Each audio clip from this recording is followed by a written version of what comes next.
আমরা সেই আগের সেই আর কালচার আমরা চাই না। এই আস্তে আস্তে দান খয়রাতে ভিক্ষার নামে আস্তে আস্তে ঢুকতেছে এই কালচার।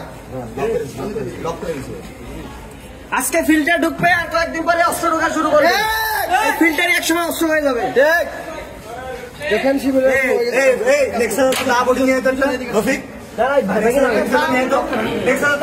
কিছু নিয়ে শিবিরই অস্ত্র ঢুকাইছে সবার আগে। সব ভাব চলে আল্লাহ দাঁড়াও দাঁড়াও দাঁড়াও দাঁড়াও